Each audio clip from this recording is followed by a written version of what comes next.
Assalomu alaykum hurmatli talabalar. Men O'ng'oy Fazbek, Andijon davlat tibbiyot instituti davolash fakulteti 3-bosqich talabasiman.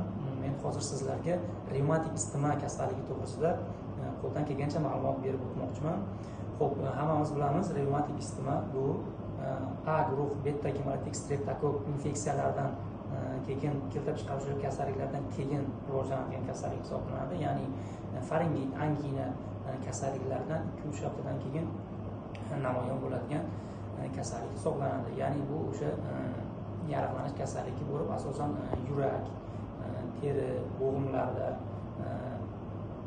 asab tizimlariga ta'sir qiladigan kasallik hisoblanadi. Asosan yosh bolalarda ko'proq uchraydi. Xo'p, A guruh beta gemolitik streptokoklari, bular o'sha gram musbat bakteriyalar hisoblanadi. Ya'ni bu bakteriyalar havo tomchi yo'llari orqali organizmga tushib boradi.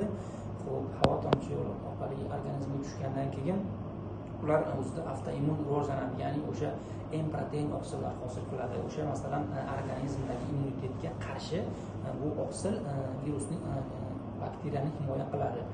Keyin avtoimmun antiteralar hosil qiladi. Ya'ni bu antiteralar organizmga o'sha asab tizimidagi o'sha gangliyalarga, markazlarga, mushaklarni o'zidan-o'zi harakat qilishiga ta'sir qiladi.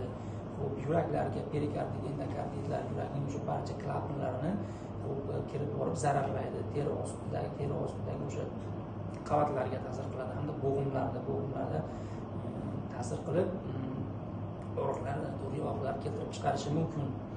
Xo'p, asosiy simptomlari keladigan bo'lsak, umumiy o'sha tana haroratining ko'tarilishi, ya'ni 38-40 gradusdan ko'tarilishi. Xo'p, inson o'zida holsizlik, charchoq, terlashlarni his qiladi. Xo'p, yurakga zarar yetkazadigan bo'lsa, yurakda o'sha sanchiqlar, yurak bog'ida taxikardiya, ya'ni ko'proq og'riqlar bo'lishi mumkin. Bo'g'imlarda masalan bo'g'im og'riqlari, shishlar, bo'g'imda o'sha qattiqlik, tizzalarning og'rig'i bo'lishi mumkin. Teri ostidagi o'sha turli xil qavatlarni yaralantirib, shishlar, teridagi o'sha turli xil yog'lar, yaralarni keltirib chiqarishi mumkin.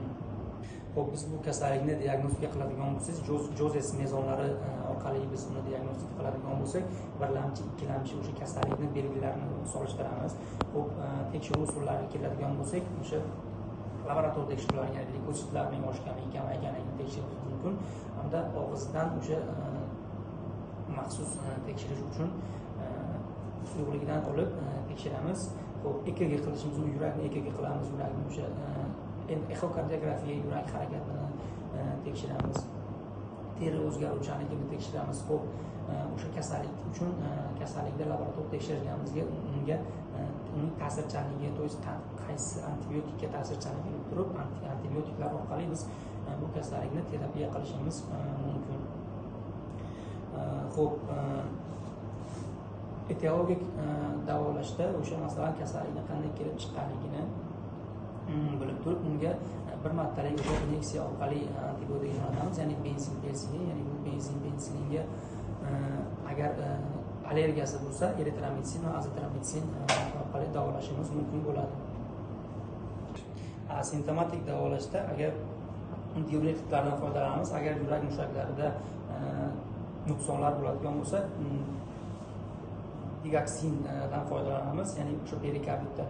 Xo'p, sedativ preparatlardan foydalanishimiz mumkin. Agar o'sha xorreya bo'lganda, masalan, o'sha valeriana, diazepam preparatlaridan foydalanishimiz mumkin. Xo'p, qisqacha qilib xulosa qilib nima demoqchiman? Bu kasallikni erta aniqlash hamda oldini olish choralarini ko'rishimiz zarur, chunki keyinchalik yomon oqibatlarga olib kelishini oldini olish maqsadida. E'tiborlar uchun rahmat.